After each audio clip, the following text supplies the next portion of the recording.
Alright, we're back in action, guys. We got some cool numbers to go over with you here in a sec, but before we do the intros, gotta go ahead and give a big shout out to Lob Boss, just up to the channel, second sub of the day. Welcome and congrats on becoming a base radiant. So one of the biggest questions for these intros that was asked in chat several times that we couldn't address, we brought up the topic of Blue Flame.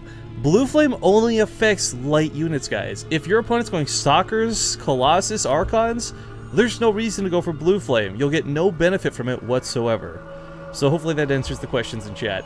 But this is game number 3, ladies and gentlemen, in this best of 7 show match. This showdown between two fantastic players. I'm riffing and casting this morning with Zombie Grub, and spawning in the bottom left corner of Nimbus. It was his map pick. The Millennium player, spawning red, ForGG. In the bottom right is the blue Protoss, Fnatic Harstem. Alright, so I told you guys earlier, I thought these guys played upwards of 300 games. That's correct, but apparently that was lowballing it, because Harstem told me between this match, they actually have played closer to about 600 plus games together in the last 3 months.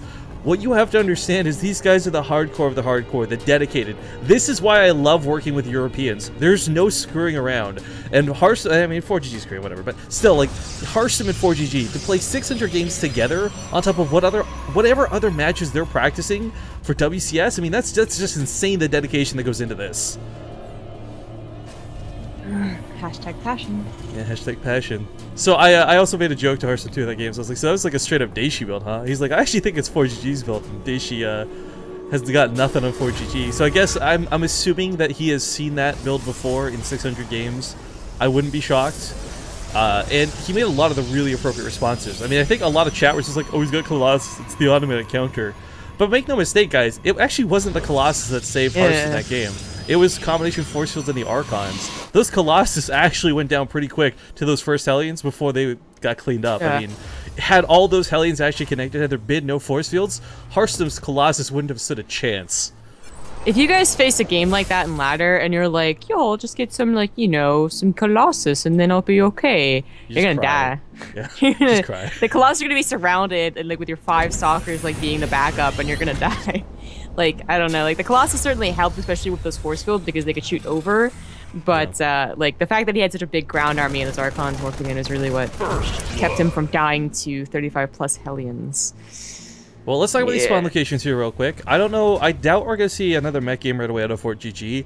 And, well, he doesn't know that Harstem spawned bottom right. This is going to be a pretty good feeling once he does scout this, because, you know, this natural base, we always talk about, like, how it's preferable for drops. It doesn't mean you automatically drop, and it certainly doesn't mean you automatically win because you get these spawn locations, but they certainly add a little bit of favor to distance, to speed, to reinforcement lines, and I think ForGG has got a pretty good luck, I guess, on the draw for these spawns. Yeah. Well, you know, Harstem going for the Stargate opener again, you know, is also getting kind of lucky with the spawns, and that, well, it's very short distance away.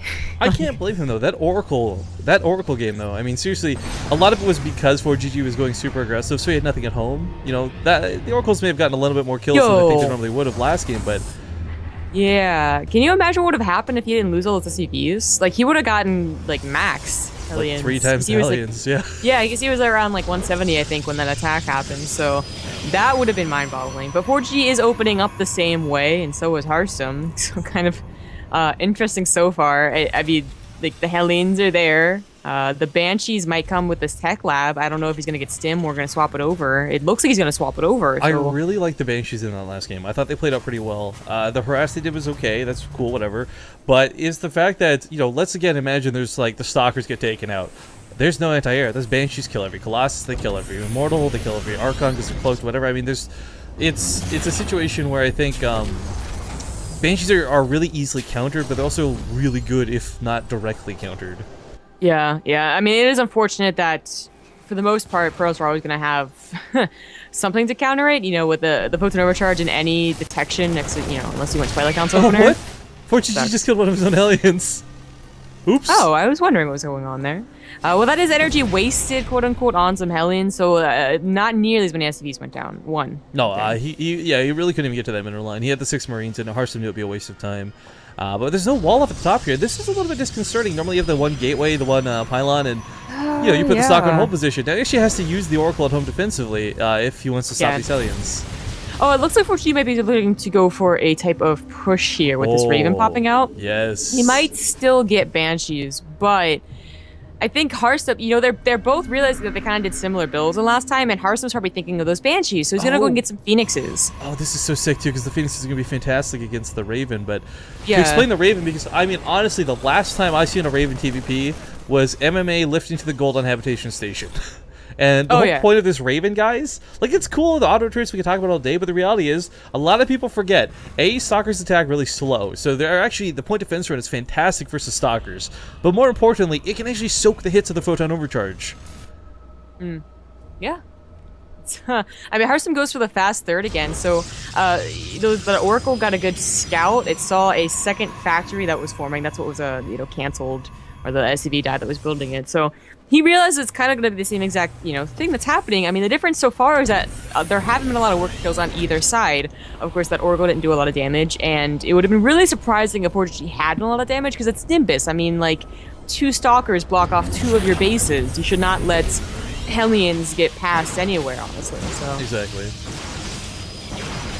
Well, he's actually tearing down his own debris field here. I don't know if this will hurt or help. I guess he wants to get out of his base a little bit quicker, not fighting a choke against Hellions. Because I guess there's no worse feeling than walking down that ramp and having everything like focus into a funnel. But we actually do have Blue Flame being invested in this time. And this time it makes a little more sense. Because he's going to be diving for workers, absolutely, if he gets to the base. But beyond this... okay, there are Marines here. Beyond this, I was going to say the other thing too is you're going to be worried about sentries, you're going to be worried about zealots. The Blue Flame investment's not that expensive. Last game, he saw very early there was a lot of Stalkers, so there was no need to invest into it. This time, he actually hadn't seen that much and still hasn't seen all that much out of Harstem. Yeah, which is a little worrying. I do wonder, okay, so I was wondering, because he's, you know, actually investing into multiple Force Vikings, shields. He's investing into Blue Flame, if he was going to play a long game of mech. And with that third CC down, that is going to be the case. Yo, he actually has to move out to defend this, and I don't think these Stalkers can actually stop the Hellions in a direct fight without force field assistance, so... Yeah. Taking some nice baits here. I mean, the Nexus is not dying anytime immediately soon, but as we see, forces at the overcharge. You know, these units came down the ramp for Harstem to get a little bit scary for a moment. Yeah, I would have been scared if the sentries would have died, because then he would have had to block with the Stalkers. Unfortunately, he might have just pushed the issue, killed the Stalkers while they were choking in the ramp, but... Man, this Oracle... Yeah. Sounds so dumb, because it's like trying to keep up, so it's like these... Yeah, it's like a taser going off, a bug zapper, if you will, but... with the Vikings coming out this time too, not only does this lead into attacking the Mothership Core and taking that off right away, dealing with any potential Phoenix in play, it's also going to knock down this Colossus. Now, again, like we said before, it's not the Colossus that were the direct counter to the Hellions, but they certainly helped. And if you can remove those from the equation, the Hellions are going to be just as good, if not better. And there's more factors. Man, I just want to try this, like, seriously. Like, this build looks so fun. If ForGG loses every game with it today, I'm still going to go on ladder later and try this. Well, it is going to be that long game of Max, so this is where things get a little different. I mean, that last game was a really big mystery to most, you know, me and Rifkin, and well, we kind of figured out what the goal was towards the end. It was still just a weird game. This one, we've seen, we've had a little more experience with it. You know, we've cast multiple people that do like going mech in all matchups.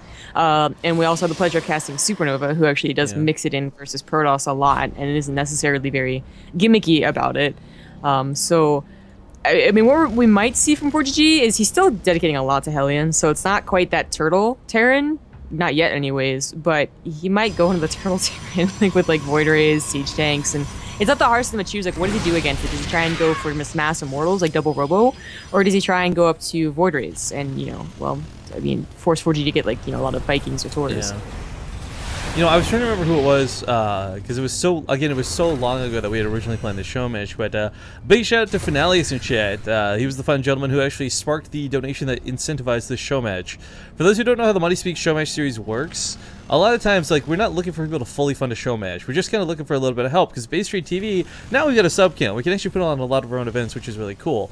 But back, say, 3-4 months ago, you know, if people would put in $50 for a show match, we'd try and fill in the other 100 or the other 75 to get, like, a match going. And Finalius, he's the one who actually sparked this show match. I think it was it was like a $100 donation. We kicked it up to 150 or 250. So... pretty cool stuff that this was able to happen, and again, this is kind of a throwback to Base Trade TV like 4 months ago. I'm actually really glad we're casting this now too instead of 4 months ago, because I don't think we would have gotten this this game 4 months ago. Yeah. Yeah, and it is still a weird game. ForGG depending a lot on Hellions. Only a couple of tanks sprinkled in, and he's being aggressive, which, you know. These Templar are going to melt so quickly to that blue flame. He does have to be careful. Storm is available. And Hellions don't have a lot of health. Kind of like Hydralisk in this regard. The glass cannon effect, only 90 health on these things, but as we see coming forward, there's just not a lot to do. The point defense is going to nullify most of the Stalker damage, and the blue flame eradicates the Zealots. If he can take out those Immortals, these siege tanks will be fantastic. Now there's one Archon really trying to help. Looks like he's one of more than the other two. Though. Storms and then Archon. Storms and then Archon. You need more Archons. Oh, okay, they both died to the blue flame. This tank spot's going to be really hard to break. Even though he does have the Stalkers, he Blink's going to come off cooldown to jump on top of it. There we go. The Hellions did abandon this for just a second too long, and because of this, it costs him all of the tanks. All but one. Yeah, it just doesn't seem that important anymore, because you're enforcing nothing, like with like 5 Hellions and 2 tanks at a time are running across like very short distance. Right, yeah, look at this, the Hellions. What I'm concerned about beyond anything else is the Banshees. I don't think he's going to get enough Stalkers have to deal with these Banshees. Yeah. He's going to kill the pylon here. That's going to depower 4 of these gateways that were on Chrono. That's going to cause the GG, and ForGG will take the game.